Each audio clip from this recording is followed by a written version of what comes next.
Hi mga ka-bakers! Ngayon naman ay gagawa tayo ng tasty or loaf bread. Siyempre, ang kailangan natin gawin ay i-ready ang mga molde.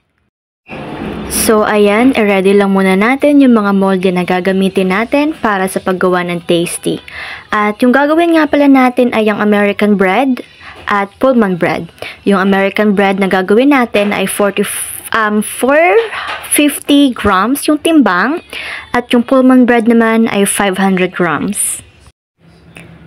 Tapos na nga rin pala nating paghalu-huluin yung mga sangkap or mga ingredients na gagawin natin para sa ating loaf bread.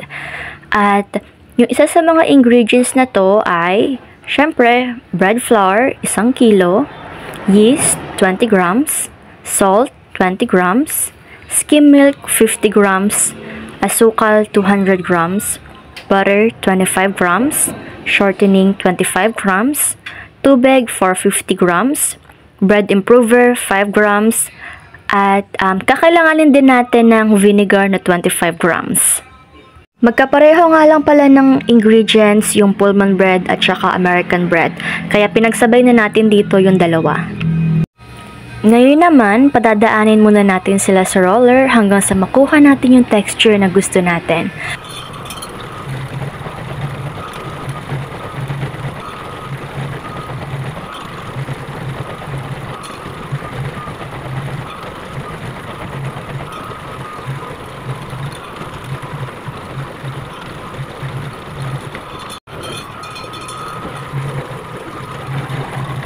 Ayan, so konti na lang at malapit na natin makuha yung texture na gusto natin.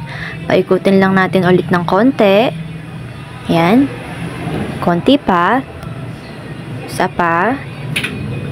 Hanggang sa ma-reach na natin yung texture na hinahanap natin. At yan. So yan, tapos na nga tayo at ilalagay na natin to sa lamesa para hatiin. Yan. Ang una munang hati ay para sa ating American bread na 450 grams. Ang pangalawa naman ay ang Pullman bread na 500 grams.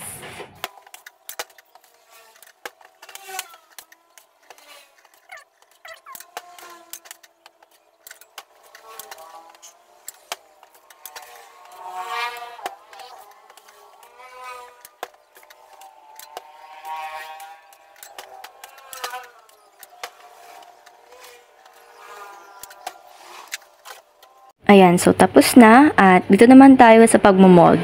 Ang una muna natin imomold ay yung Pullman bread. Lalatag natin siya. Tapos, papain natin. Pagkatapos iikutin. Gawin lang natin to ng paulit-ulit.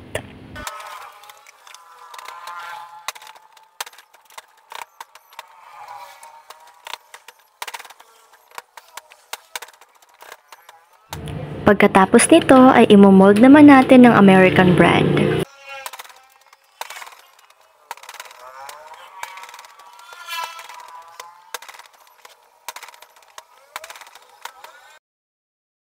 So, tapos na yung dalawa, kaya ang gagawin natin ay ilalagay na natin sila sa molde na hinanda natin kanina.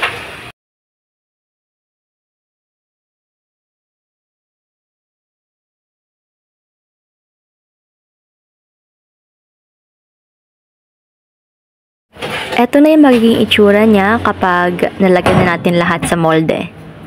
Ayan, nailagay na nga pala namin to sa oven at yung oven temperature nga pala is 170 sa taas, 200 sa baba at baking time is for 32 minutes. So ito na ang ating finished product mga bakers. Ayan, ang ganda. Nakasunod ba kayo?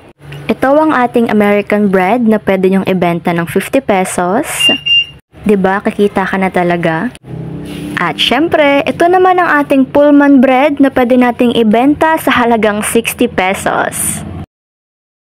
Yun lang muna mga ka-bakers at huwag niyong kalimutang mag-like, share, comment at subscribe. Hanggang sa muli!